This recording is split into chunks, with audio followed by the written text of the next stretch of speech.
Good evening, everyone. This is our weekly Soul of the Parsha class for Parshat Vayetzei.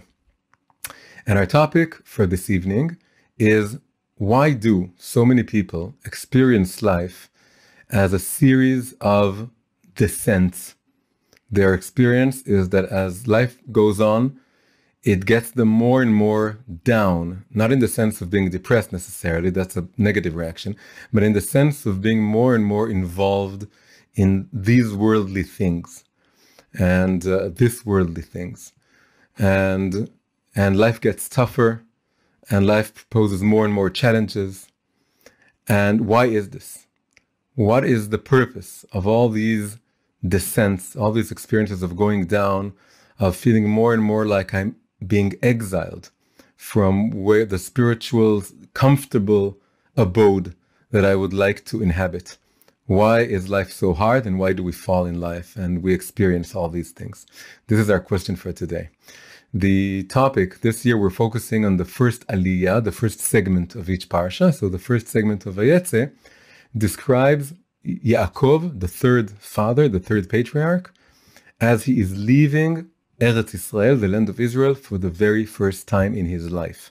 He has grown up sheltered and protected in the land of Israel. He was a wholehearted person who dwells in tents. That's how he was described, a dweller of tents. And he was an introvert, and he was sheltered in Eretz Israel. But now he has to run away from his twin brother who wants to kill him, and he's leaving his homeland for the first time in his life. And so what is described in this segment is how he reaches a certain place, and he starts praying. According to the sages, he found the night prayer, the Jewish night prayer, the third prayer of the day. He found it, he invented by davening in that place. It's nightfall. And then he gathers some stones and puts them around his head, and he goes to sleep. And he dreams the famous dream of Jacob's ladder. And he sees the angels going up and down the ladder. And God reveals himself to him and tells him that he shouldn't be afraid, and that he's going to protect him in the long journey, treacherous journey ahead. And then Jacob wakes up, and although he is not afraid in the regular sense, he now has a new kind of fear, a godly fear, godly awe, a sense of awe that God's presence is in this place. And he names this place Bet El, which means the house of God.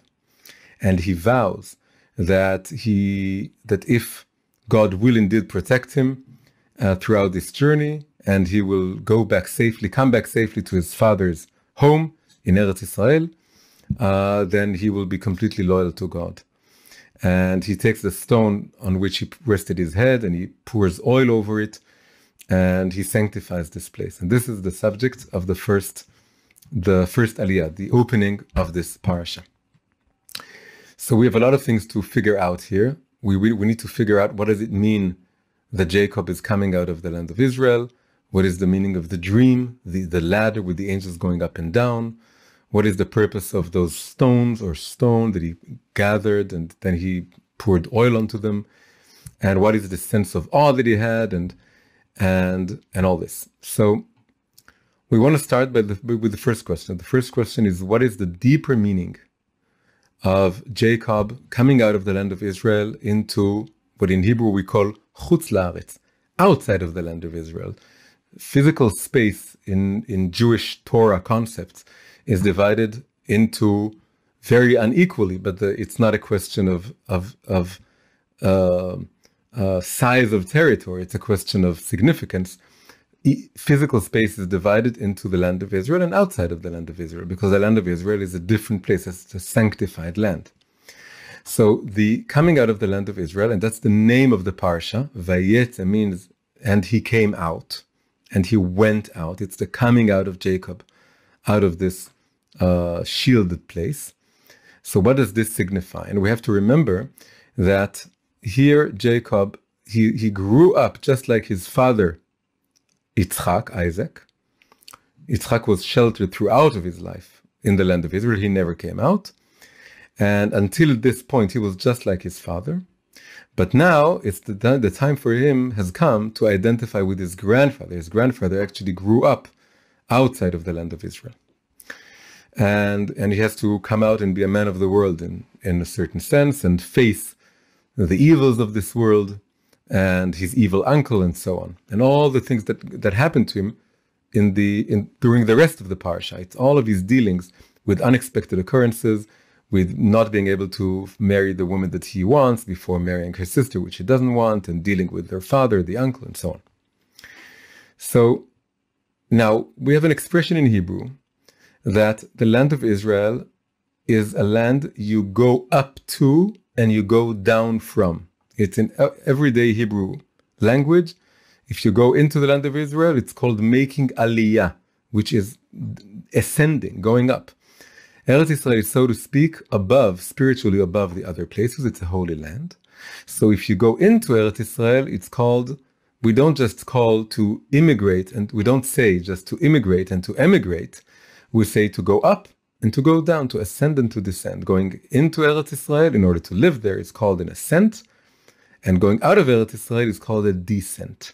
So coming out of Eretz Israel is a descent. And the idea is that it's really a huge metaphor for the soul coming down into this world.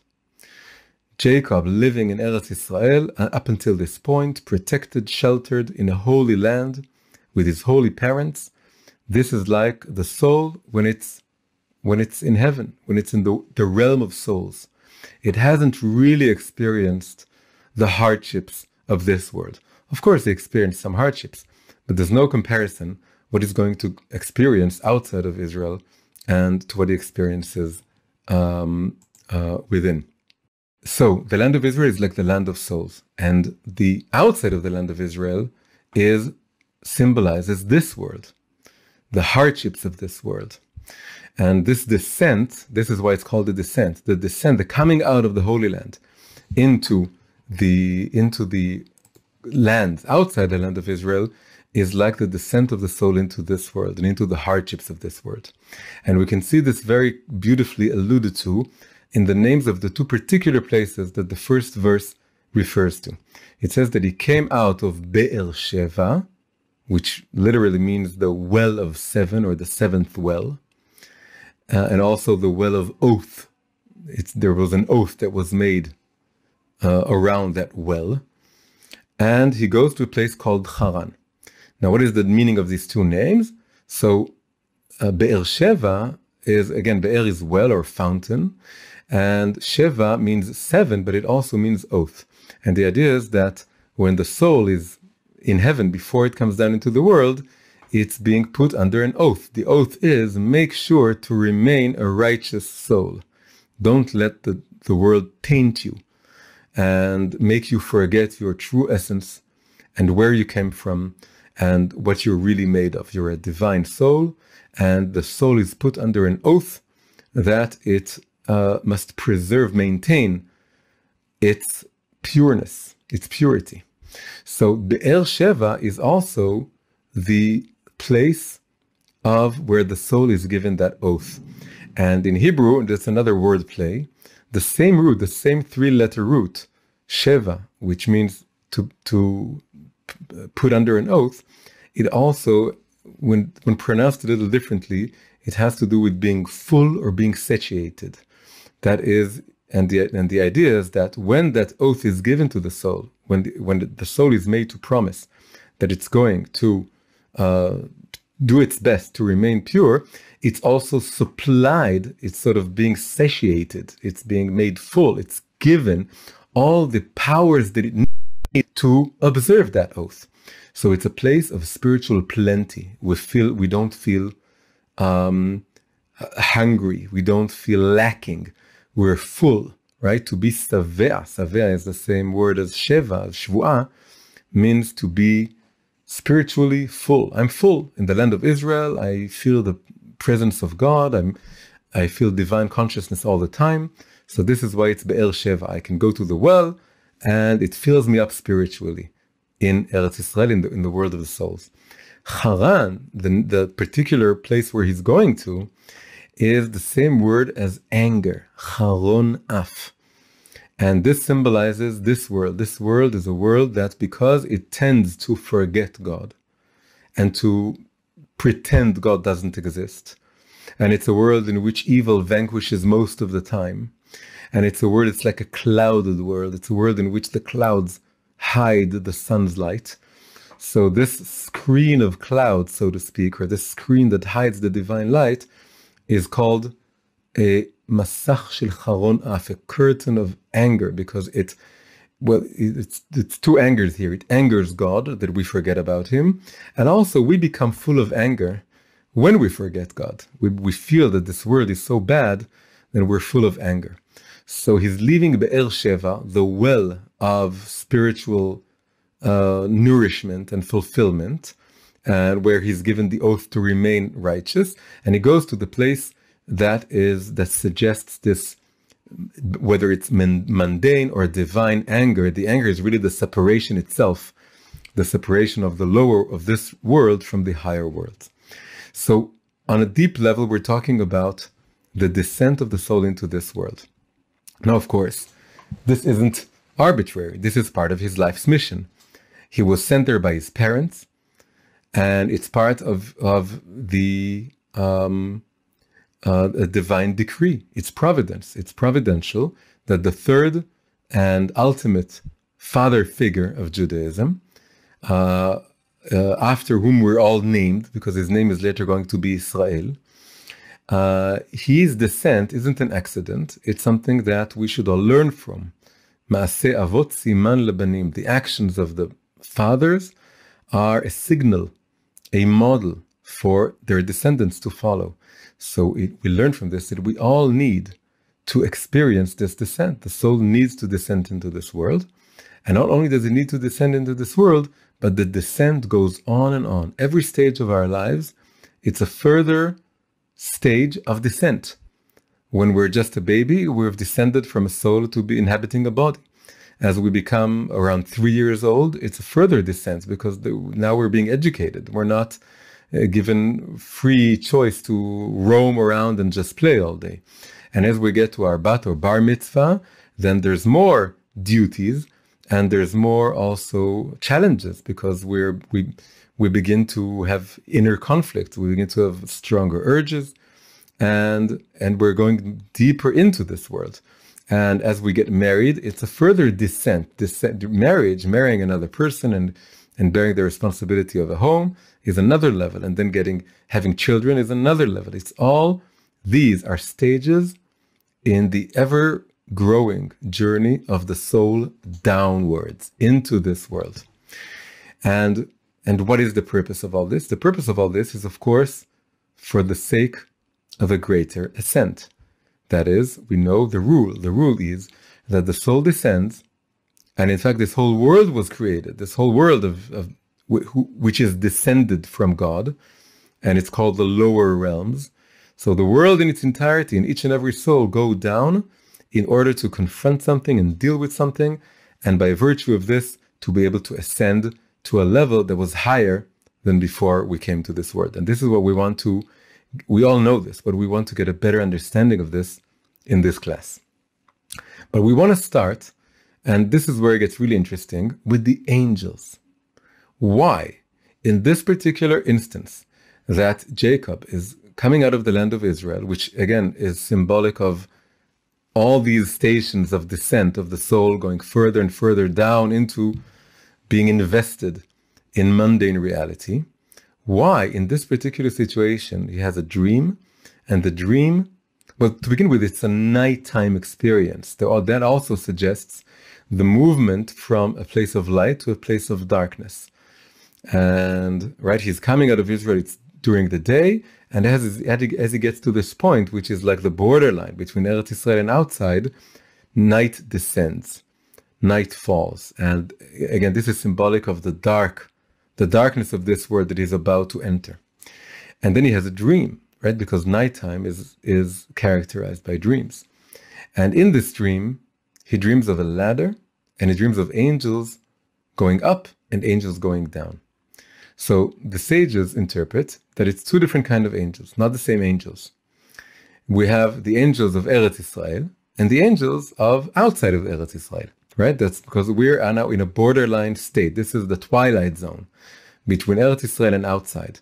And in this twilight zone, we have the angels of Eretz Israel, and they're the ones going up. Why are they going up? They're going up because they can't leave Eretz Israel. So they went with him until this point, and now they're going back up. And they're supplanted, they're replaced by new angels going down, and these angels are the angels of Chutz La'aretz, of outside of Eretz Israel, and they're going to take their place and accompany him. And for the angels, it's absolutely separate. You're either an Eretz Israel angel or you're the rest of the world angel. But we can see that it's really deeper than that. It's not just that it's the Eretz Israel angels have finished their purpose, so they're now going up. We can say that they're in a constant upward motion, because that's what Eretz Israel is all about. Eretz Israel is all about going upwards and upwards. It's a high land, right? You go up to it, you go down from it. And it's a land that's all about ascending. It's all about ascent. So that's why, that's a deeper understanding of why the Eretz Israel angels are ascending. They're not just ascending, right? The simple explanation is they're ascending because this is as far as we can go. Now we're going back up. A deeper understanding is that's what they do. They ascend. Eretz Israel angels, the spirituality, the energy of Eretz Israel is ascending. And then same goes for the non-Eretz Israel angels. They're not just descending because now their job begins. They're descending because that's what they do. They're in a state of descent. The essence or the deep energy of a space that's not Eretz Israel. And by the way, if you're living outside of Eretz Israel, but you're creating a holy place, you're creating a Jewish community or a synagogue or a place of prayer, a place of study, at that moment, that becomes Eretz Israel. That becomes a piece of Eretz Israel. So it's not just the actual physical place, because sometimes you can be in Eretz Israel in an unholy place, and then you go to outside of Eretz Israel and you're in a holy place, and you can experience more holiness in a holy place outside of Eretz Israel than you can sometimes in an unholy place in Eretz Israel. So ultimately, we wish that Eretz Israel would be completely holy, and then we wish for Eretz Israel to expand and cover the entire world. We want all the world to be Eretz Israel. But for the time being in this story, there's still a separation. So again, the angels of Eretz Israel, the energy of Eretz Israel is going up, and the angels of outside of Eretz Israel have to do with descending. The essence of the space, of the unholy space, is the essence of getting you further and further down into this world. So we see these two angels. Now, the thing is, Yaakov isn't an angel.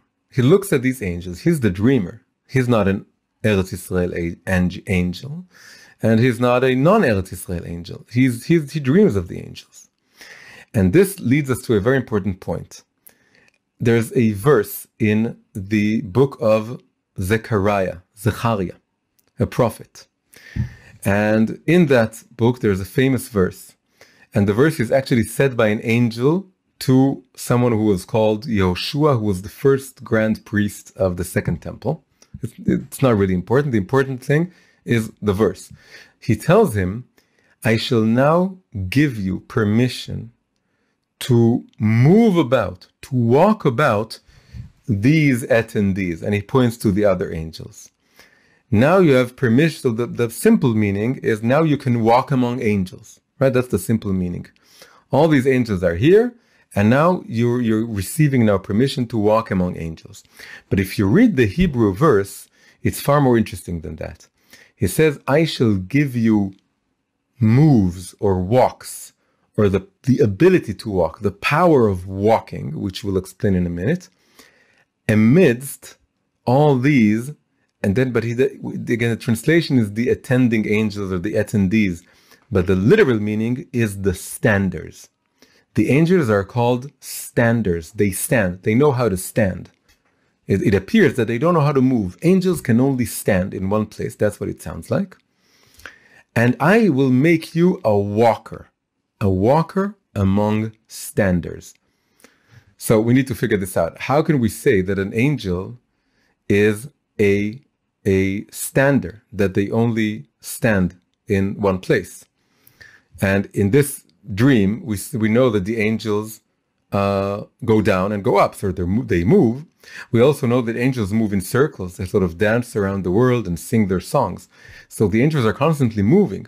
Why are they called stationary, unmoving, standing? And the human being, this holy grand priest, which is really again symbolic of humanity at large, is called a walker. Why are angels called standing and the person called walking? So the idea is that angels are bound to one form of movement. Whether it's circular, or whether it's going up or it's going down, it's one movement, and they can't change it. They can't change direction. They can't stop. They can't increase their velocity. They have this. They're one track minds, and they follow this one track. A walker is someone who doesn't just move according to the same repetitive movement. He can increase the speed, he can change direction, and he can go further and further from one level to the next. The angels that circle the world, so to speak, they each have their own circle. They can't move up and down those circles. If you belong to one level, that's your song. You can't change your song, you can change your level. But the human being is able to be a walker in the sense that you can go up or down. And this is, but by the way, it's beautiful if you know the physical, in physics, what is the definition of inertia? In regular everyday English, when you say inert, you mean unmoving. Inert, it doesn't moving, but that's not the physics definition. The physics definition is inertia is a state of being of not changing your velocity, which means not increasing your speed or changing your direction. If I take a rocket and I shoot it out into space, or I throw a stone hard enough and it goes into space, it starts moving in the same direction with the same speed because it's in a vacuum. It doesn't slow down, it doesn't change direction. This in physics is called an inert movement. This is inertia, although it's moving all the time.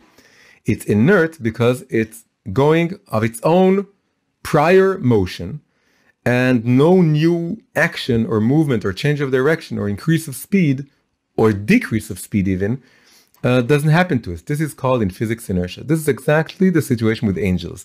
Angels are inert in the physics sense of the word. They follow a particular pattern of movement and they can never change it. So they're inert. So they're called omdim, which is standing, stationary, unmoving. Again, they move, but it's a movement of inertia. So the idea is that the human being is called a walker. A walker is the opposite of inertia. He can go further and further and higher, and this is the advantage, or this is the quality that humans have, in which humans are superior to angels. And the idea is, where do we get this from? And the answer is, we get it from confronting this world. By going down into this world, we become walkers. The reason the angels are inert is because they're angels. They're only spiritual. They don't know what it's like to confront the physical world. They just know what it's like to be in heaven and to do what they were created to do. They don't confront the evil inclination. They don't confront temptations. They don't confront confusion. They don't need to have an inner battle between good and evil, and they don't need to face the body and everything the body entails. But by virtue of us dealing with those things, it turns us into walkers, that is, creatures who are able to ascend and go further and further upwards. This is also, the same idea is repeated in a beautiful Hasidic interpretation of an idiom, a Talmudic idiom. The Talmudic idiom says, this world is like a wedding which passes away.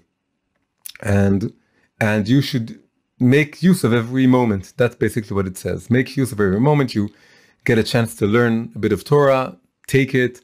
You have a chance to do a good deed, seize that opportunity.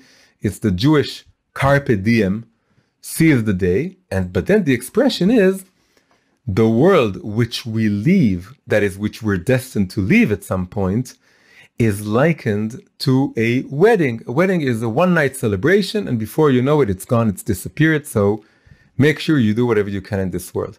And so it absolutely goes along with this. If this world is the place that you can get the energy to continue ascending, you'd better make use of it. But what is the beautiful new interpretation? So the exact Hebrew term is, this world which we leave is like a wedding. So, but then if you know the Hebrew, it's not Hebrew, it's Aramaic, but if you know how to read it, you can read it also as saying, this world which gives us the strength to move. It's not just to leave this world, it's to go out of this world. And so in Aramaic, it's Alma de Azlinan Minei, the world that from which we start walking or start moving. So it can be read as the world that gives us the power to start moving. It's this world, this transient wedding celebration that's very, very hard and very tough, gives us the power that we need to start being movers, to start moving and going further and further up. And by the way, a beautiful, amazing, if we're into physics, we're in physics mode a little bit, and we spoke about inertia, there's another amazing physics metaphor or parable that's just amazingly beautiful about this exact idea of why this world, confronting physicality, confronting the material world, confronting the darkness of this world, as angry as this world can be, right? Haran, gives us the energy to be walkers or movers that are constantly ascending. And so the metaphor comes from the jetpack. What is the jetpack? Astronauts in space can't move. You can't move in space. How do we move here? We move here by pushing the ground, right? We have a ground, there's gravity. And if every step I take, every ladder I climb or staircase that I climb, what am I really doing? With every step, I'm merely pushing downwards. I'm rebelling against the ground. And by pushing the ground downwards, I'm really pushing myself upwards. That's what walking is. And that's what climbing is all about. Walking is horizontal.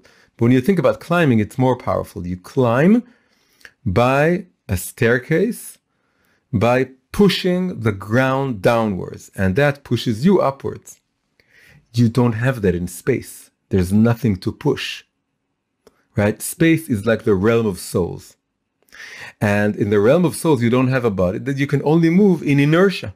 You come out of your spaceship and then you push the spaceship. That's the last thing you have to push. And then you start moving. And if nothing happens, you're going to continue moving forever in space. That one little push you gave to the spaceship, which is a little bit like Earth, the spaceship, it's a big mass, gets you moving. And if you're not tied to the ship or you don't have a jetpack, you move endlessly like an angel. You're a marooned or an unhinged astronaut in space. So what do you do? So enter the jetpack. The jetpack is something you put on your back, and it's full of substance, certain gas. And then what you do is that when you want to move, let's say forward, then you have the jetpack expel or push out a certain piece of the substance backwards. And it's just like here, when you take a stone and you throw it in one direction, it pushes you a little bit backwards. Or if you throw it in a rock and you push in one direction, you're moved in the opposite direction. The same thing happens here. Although you don't have a ground or an object to push, you carry something with you on your back. And if you expel a little bit of the substance to your right, you will move to your left. And if you expel it to your left, you'll move to your right. And where did you get that substance from? Of course, you got it from Earth. So the metaphor is that we go down into this world and we do a lot of work. And really what we're doing is we're building our jetpack. And when we have our jetpack and then we leave this world, we can use the energy that we've accumulated, the good deeds and the mitzvot and everything we learned and everything we used in this world in order to fill up our jetpack. We can use that to go further and further upwards in the world to come, in the higher worlds. So again, the energy to go further and further up comes by virtue of being present in a body in this world and digging and working hard with the physicality of this world. And this hard work pays. It gives us the energy we need to go further and further upwards. Beautiful, beautiful technological metaphor. Now, why is this like this? What is it about this world, the hardships of this world, the darkness, the mysteries, the falls, the pitfalls of this world that turns us into walkers, into climbers, into those who go further and further up? What is it about this world that makes us, that gives us this advantage over the angels? So the answer, I think, is very simple. The answer is that every time we reach a new confrontation, we were sure that we know what we need to do, we know our strengths, we know we're in control, we figured this world out, and then boom, comes this new challenge, this new hardship. And then we realize we don't know. We're weak, we're not strong, we're not in control. And at that moment, there's no other option but to go further back inside and upwards and to reconnect with our root, with the root of our being, with our source, with the essence of our souls and with their godly origin, with God himself. And because that's what we do, we're forced to do this whenever we confront a new hardship, a new level of hardships. So whenever we go further down, further into the hardships of this world, and it's a new level of confrontation, there's no other option but to, on the inside, go further upwards, upwards into the root of our being, and draw new energy, and draw new inspiration, and draw new insights. And we need to, so as we're going further down, we need on the outside, as we're going further down on the outside, we need to, on the inside, go further and further upwards.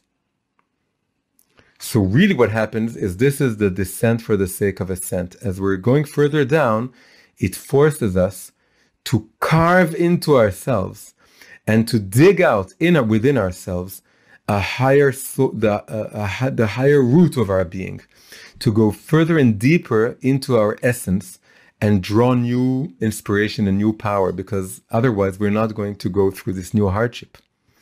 We can give up, but if we don't give up, this is what we have to do. So the descent is not just for the sake of a later ascent. The descent and the ascent are happening simultaneously, or almost simultaneously.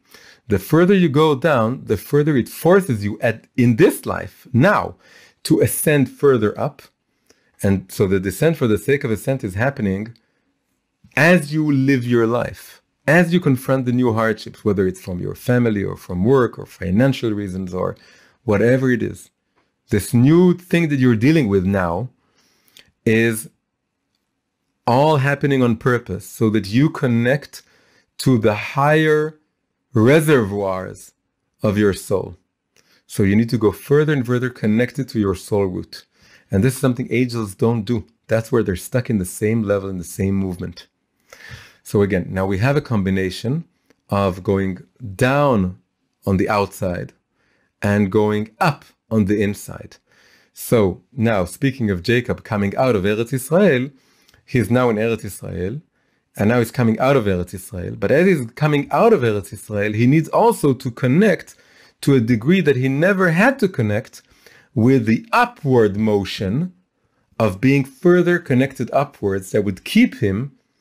It's a bit like, when you're a snappling, how do you call this? When you're, when you're lowering yourself into a ravine or into a chasm from a mountain. And you need, the further down you go, the harder you need to, the stronger you need to be tied above. So the further down you go, the more powerfully you need to strengthen your connection above. And this is what, so on the outside, the name of this parasha is Vayetzei, coming out of land of Israel into this world, or descending. But on the deeper level, it's ascending. Now we can go back and think about those angels.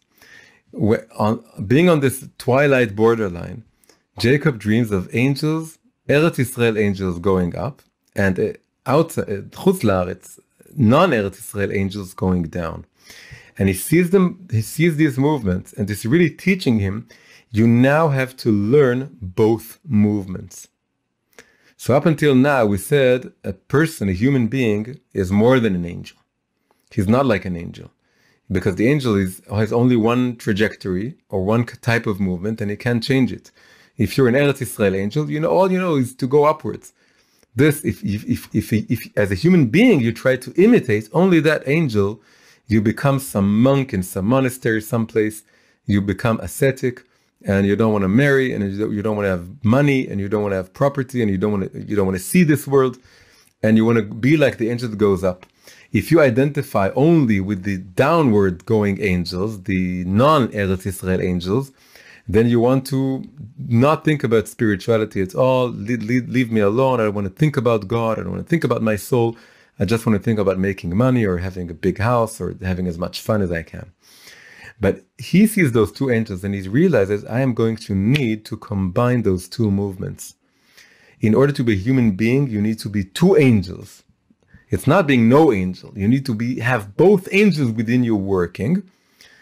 You need the downward going angel, not in order to have fun in this world, but in order to confront this world and deal with it and work with it and not be afraid of it and face whatever it is you need to face and not run away and face happily every challenge you get. And you realize, okay, now this is my work.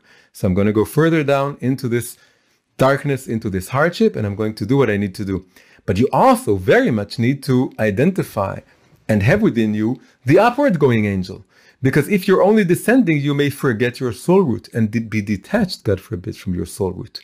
So you need to have the upward going angel. And you need to have both of them at the same time. As you physically and emotionally and psychologically descend into this world and deal with those hardships, you need to spiritually go further and further higher and be constantly connected to a higher place that will help you deal with the lower place before you. You need to be both angels.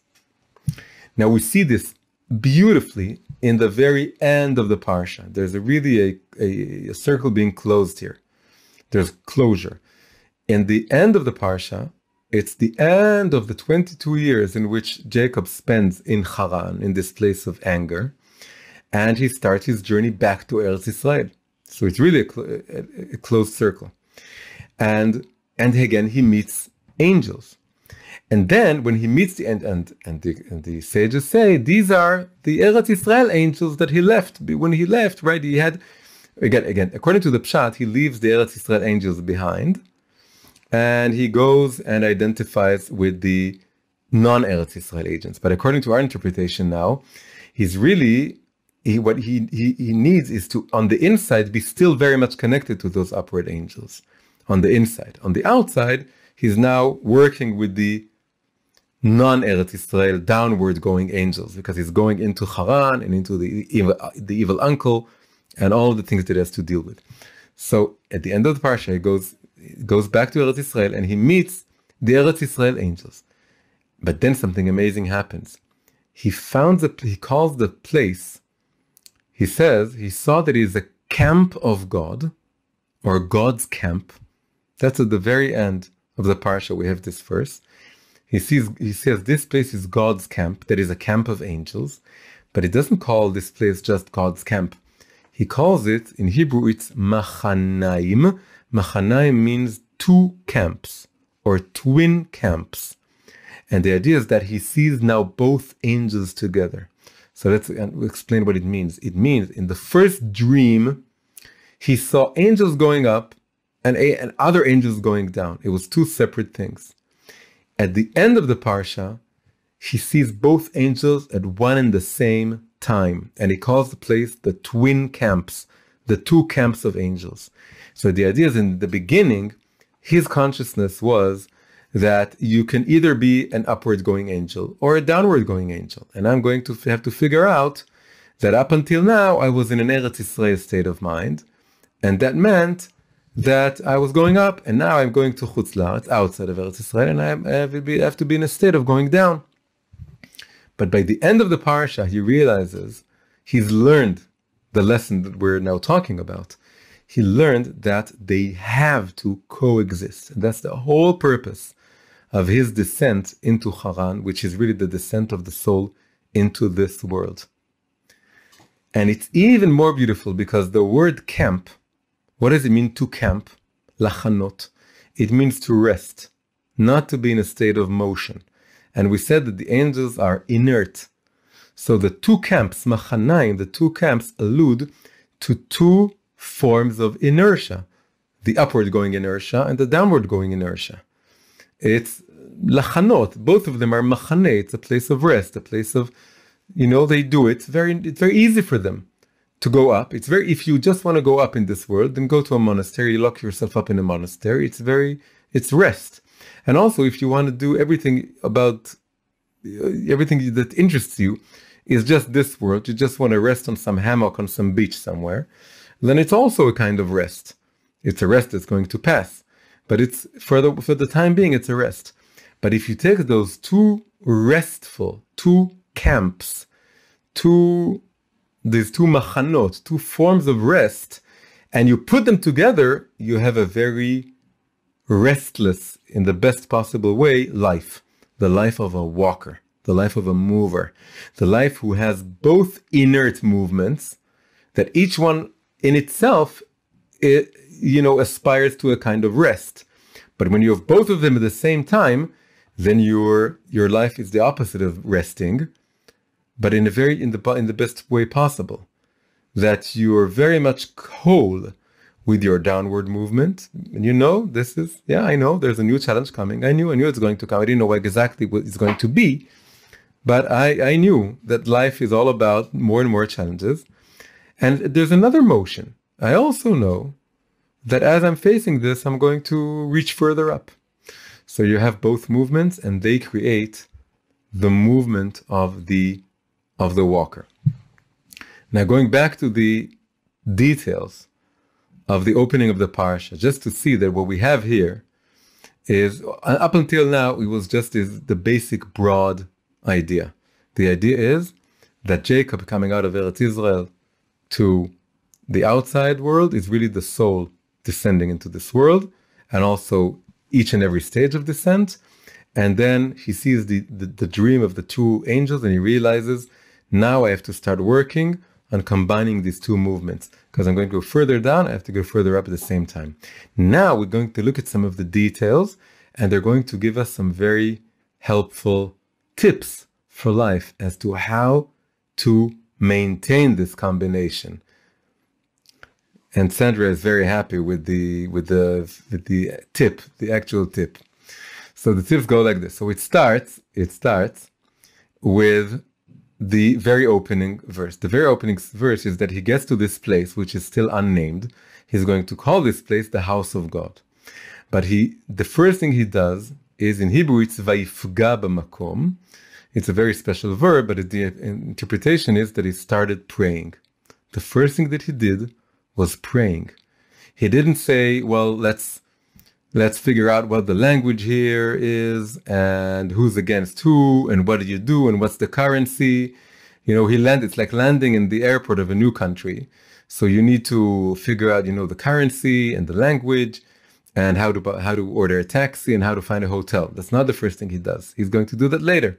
The first thing he does is pray.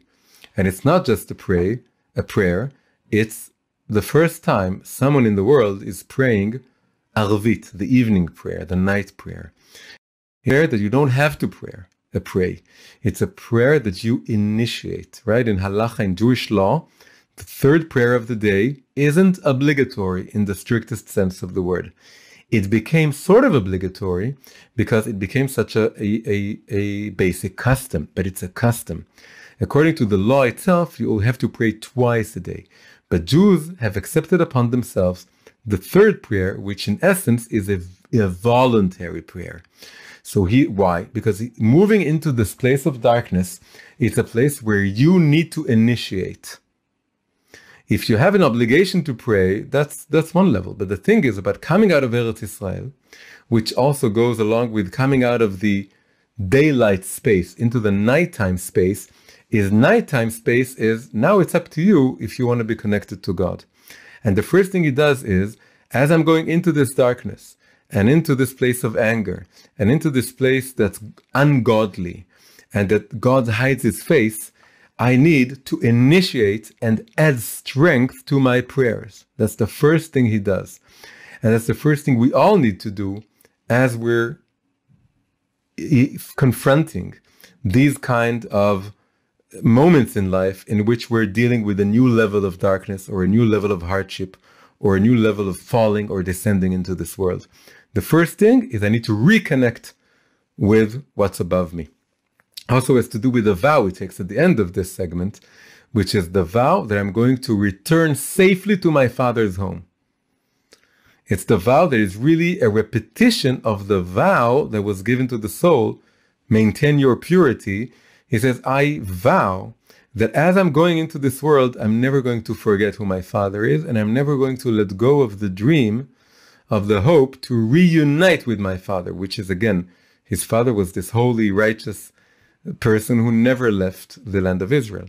So it's both the prayer at the beginning and the vow at the end that are extremely helpful in understanding what it is we need to connect ourselves to inwardly as we're doing this Jacob-like step, taking this step to a more outside, or dark place in the world.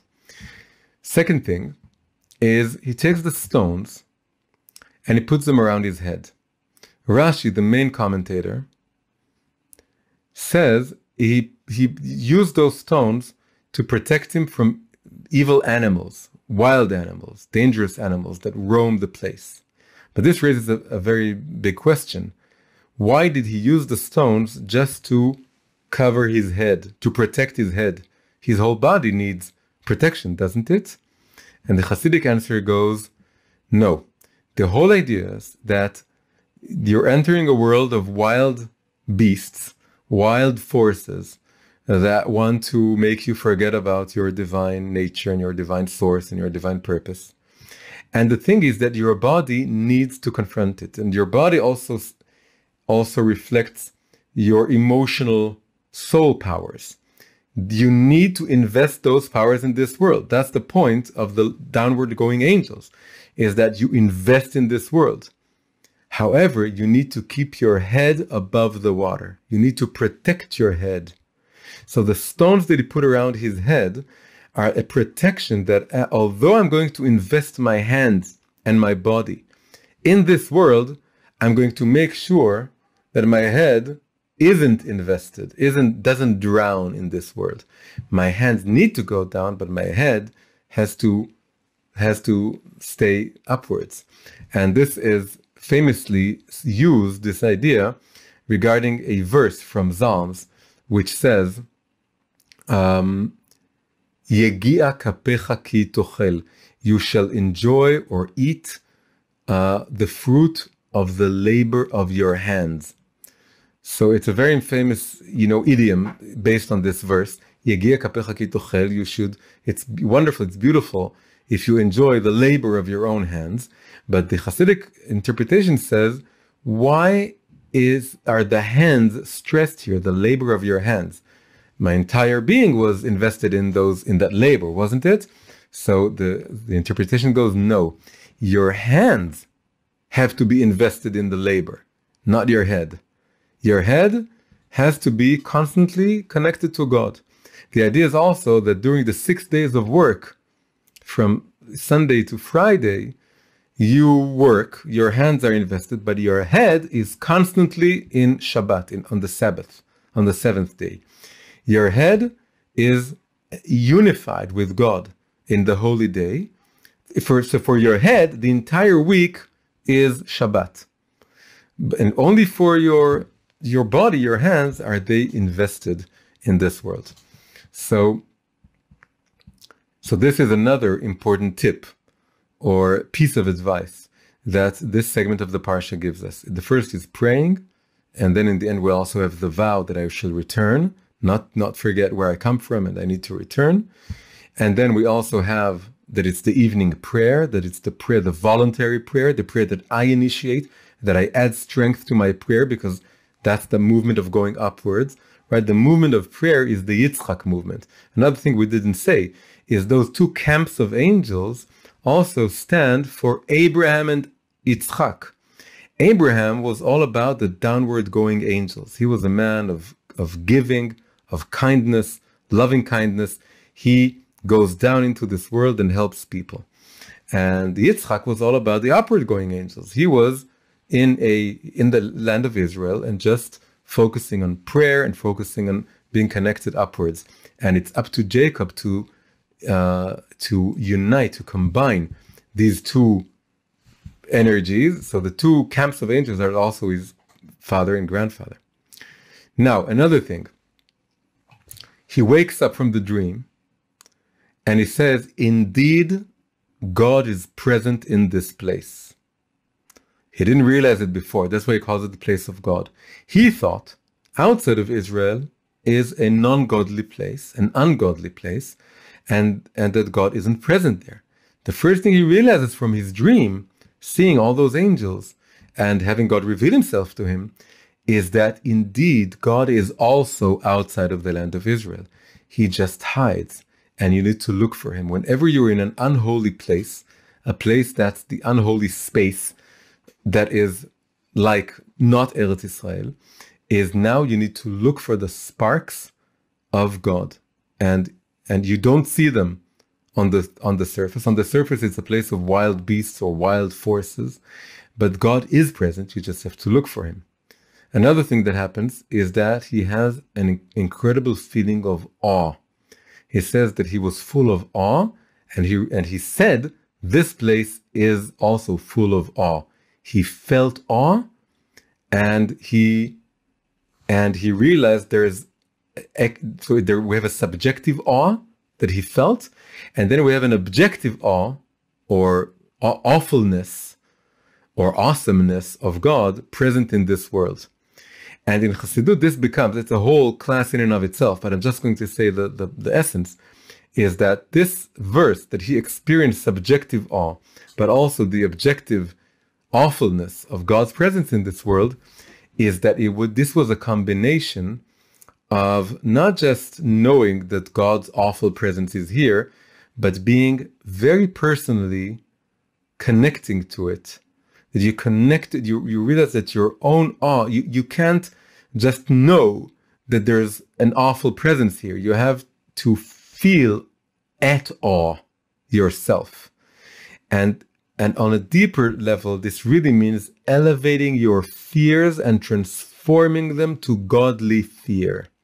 At first, he feared animals, and he used the rocks to protect him. But when he wakes up, he realized that this was a fallen fear, or a fear that needs to be elevated and become a fear of God. There's no reason to fear the animals. There's only one thing to fear. It's famous that the Baal Shem Tov, before his father died, he told him, never fear anything. The only thing you need to fear is God. And it's not fear of punishment, it's fear of being disconnected from him. So he elevates his inner fear and connects it with the awe of God. So that's another piece of advice. The other piece of advice is that as we're going into this new realms of darkness, new challenges, new hardships, we become fearful. But the thing we have to do is we have to remember that God is present in this place. This is the really awful thing, not the many physical awful things. They're not awful at all. They're just, it's all angels. It's all emissaries of God. It's all, forces of nature doing what he told them to do.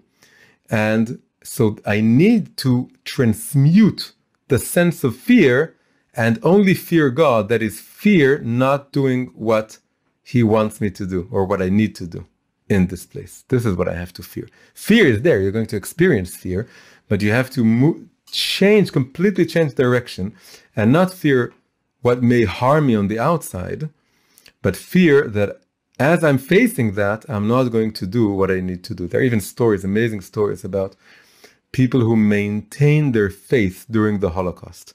So there are many stories about people who lost their faith in the Holocaust. That's very famous. But there are also stories, you need to look for them, of people who maintain their faith in the Holocaust. And those people say, I knew that everything around me was hell. It was a living hell. I knew I couldn't change it. But I knew that even in Auschwitz, and even if this is my last moments of life, and even as people are dying around me, and even if I don't know what's going to happen, each and every moment I have a choice whether I'm going to go to do the good thing or to do the bad thing. And this was what kept me going. And the rest is like, there's an external drama that I can't help. I'm not afraid of them. I'm more than I'm afraid that the Nazi will kill me the next moment. I'm more afraid that in the last moment that I have to live, I'm going to do the wrong thing. That is more fearful for me than being killed. If I'm killed, I'm killed. Then my soul goes up to heaven. But if I do the wrong thing, then I betrayed myself, my duty, my soul. So this is an amazing, beautiful example of what it means to transmute the external fear into an internal fear.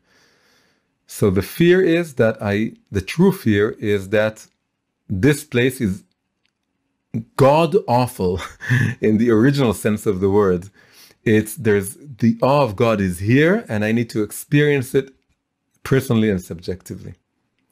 And then the final two things we have here is that he takes the stones that he put around his head and he pours oil on them. Oil suggests divine wisdom, always. That's a symbol of wisdom, of the deepest form of divine wisdom. Also has to do with the upcoming holiday of Hanukkah. Hanukkah is all about the pure olive oil, which symbolizes the Torah wisdom, which escapes the eye of the Greek soldiers because it's more subtle than they can perceive. So this subtle kind of wisdom, he wants to take the physical world, the inanimate world of the stones, and which is this again, it's the outside world outside of Israel. It's descending into the level of the inanimate, and he wants to pour this wisdom of divine essence, divine wisdom over it to make sure that you're constantly remembering the secrets, the secret wisdom, hidden deep wisdom of God. And then finally, the final thing that he says is that he makes a decision to tithe everything that he earns, that is to give a tenth of everything that he earns, what is called in Hebrew ma'aser, to God. The 10th part in Kabbalah is the Malchut, the Sephirah of Malchut, the final 10th Sephirah. It's the Sephirah that goes the most downwards, that descends into this world, but ultimately is also the source of going to the highest place above. And when he says, I'm going to do the tithes, he really says, I'm going to elevate all the sparks that are buried in this world. That's really the vow that he makes. Isn't just the vow of going back to the land of Israel safely. It's also the vow that I will not come back until I elevate all the sparks, the holy sparks, which is my purpose coming out of the Holy Land, that I'm going to return them all to you, God. I'm going to make sure that every opportunity that I had to do the right thing, I'm going to use that opportunity, and that means elevating the spark that's there.